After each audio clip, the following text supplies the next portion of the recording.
Good afternoon, my name's Ian Charles of Wizards. I'm here with Chris Comley. Good afternoon. And we're going to talk to you today about 3CX. Now, 3CX is a software-based VoIP PBX. Now, I'm going to throw the ball at my technical colleague, Chris Comley, who's going to talk to you about what all that means. What do we mean by a software-based VoIP PBX? Okay, well, there's several elements there. The phone systems still tend to use lots of fairly arcane terms. So PBX is Private Branch Exchange, right. Which was originally coined back in the early days of companies even having phone systems instead of just having one phone line. Yep. The ability to have an incoming call distributed around different locations within the office, or to make phone calls within the office, right.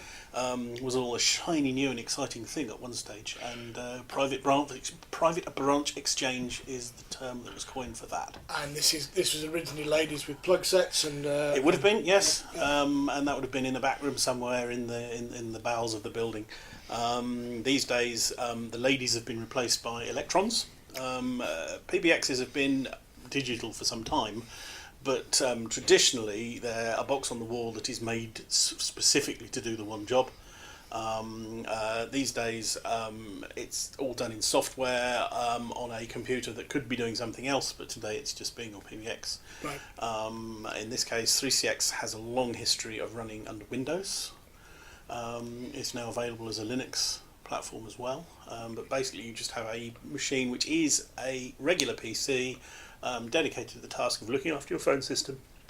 Right, that's one way of doing it. What are the other ways of there? So we can put a box on your site. Well, where the box goes, it can be a real box, it can be a virtual computer. That's all the rage at the moment. If it's virtual, it can be in the cloud, which is buzzword city at the moment. Right. So it's very flexible on how you implement it. Depends on the size and shape of the company, where your people are, whether it's one office, multiple offices, lots of people working remotely, people working on the road, people in other countries, and the system can be installed in a variety of different ways depending on what you want.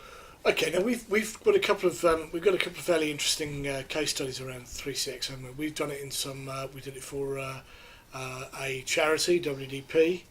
How did that work? How do we implement it for them? That's implemented as a cloud-hosted version of the 3CX PBX. Right. The reason for that is basically they operate out of dozens of different offices dotted all around the London area. Right. And rather than having one central machine, makes best sense to have each of those able to connect into the central location. Absolutely. And it also gives them a mechanism of failing over in the event that an office burns down or an office is unavailable. The phone system isn't dependent on any one of their offices existing, being populated, having people in it, having power in it. It continues to work even if they've had power cuts or any floods, snow, any other reason why the office isn't available. The other business, of course, was our friends in South Africa, wasn't it? Ah, yes. Well, they're operating a business in two different countries, basically.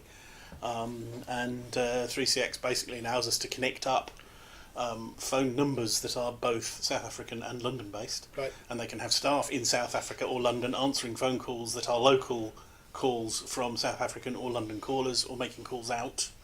Also at local rates. And all of this happens, at rates local to the location where they're working. Absolutely. So we're able to bridge continents there, even between South Africa and the UK. It wasn't even a particularly challenging installation, was it? Not really. Perhaps the most difficult thing there is making sure that you're obeying all the relevant regulations.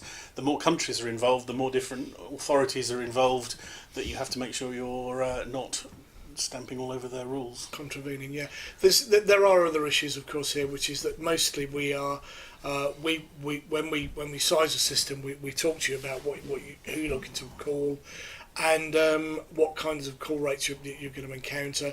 If you're calling outside the UK, let us know, or with any frequency.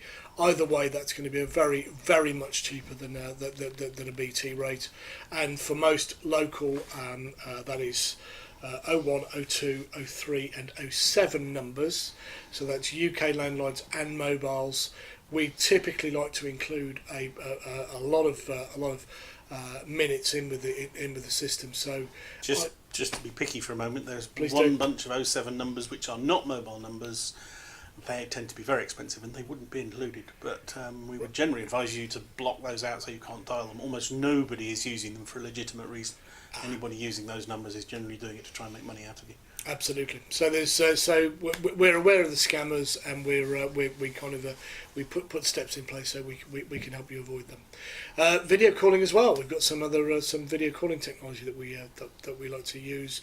There's also capable under 3CX, so that'll make a call to and from Android or iOS mobiles. Well, the video conferencing tool with 3CX can use the browser on any laptop or desk computer, as well as being able to work with, yes, tablets, mobile phones.